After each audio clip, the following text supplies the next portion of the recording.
Last night I spent the night at a pilot truck stop in Jackson, Mississippi after driving here from Memphis, Tennessee. It was only a 3-hour drive. My drive time between cities continues to shorten as cities become more closely clustered together the further I go east. After working for a couple of hours in my car at the truck stop, I decided to go work out and shower. I found an Anytime Fitness, which is only a few miles away. After doing some lifting and getting cleaned up, I decided that it was time for breakfast. So I did a Google search for bagel shops in the area. One of the highest rated results was a place called Beagle Bagel Cafe, which was in North Jackson on Interstate 55. It was a great place with a lot of bagel and cream cheese choices. I decided on an everything bagel with garlic herb cream cheese. It was good, but I would recommend a more mild bagel if you get the garlic herb, or a more mild cream cheese if you get the everything bagel. Both have strong flavors and they were a little overwhelming together, but again, it was very good. I found a seat in the corner near the window to eat and work, and I noticed the really cool outside seating area. Beagle Bagel is in an outdoor and indoor shopping center called Highland Village, and there were some really cool outdoor spaces where people could sit, work, eat, or just hang out. The next time that I am in Jackson, I will definitely spend more time exploring this place.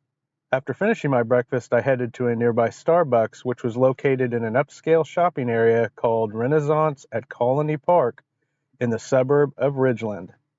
It was a nice, quiet place to grab an Earl Grey tea and spend a few hours working on finishing and publishing my YouTube videos for the last couple of days.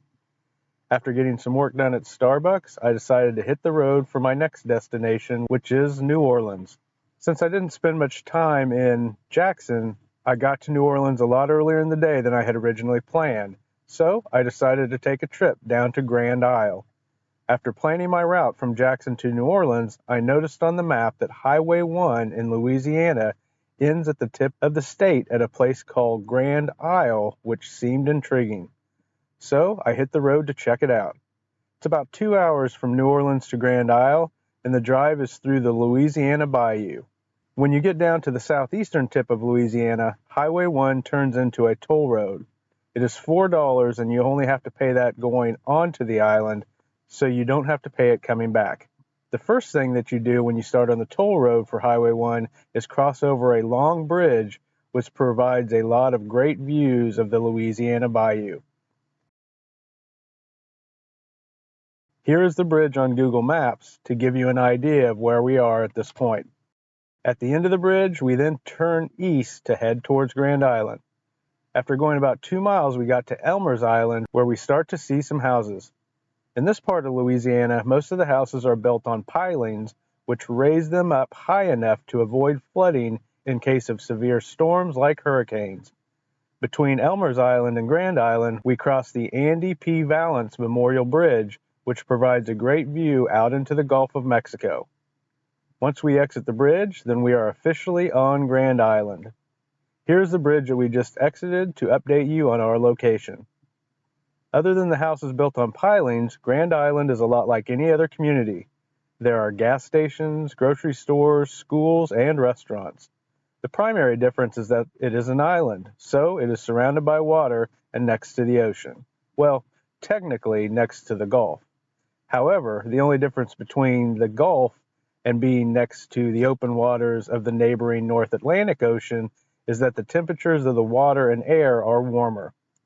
In a place like Palo Alto, where I lived for the last month, the beach is next to the open ocean, so the air and the water are cool. The water is near the average temperature of the world's ocean, which is about 68 degrees. That keeps the air temperature in and around the area in the 70s year-round.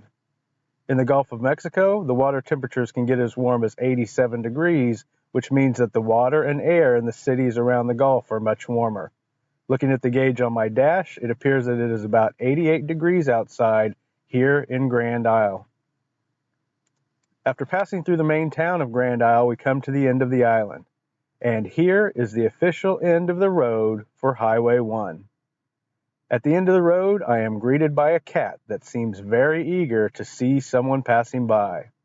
Sorry that I can't stop and say hi, my little cat friend, but it is nearly nightfall and I have a 2-hour drive back to New Orleans where I will spend the night at another truck stop. So, this is where I will end today's video. As always, thank you for going on this journey with me, and I will see you in the next video.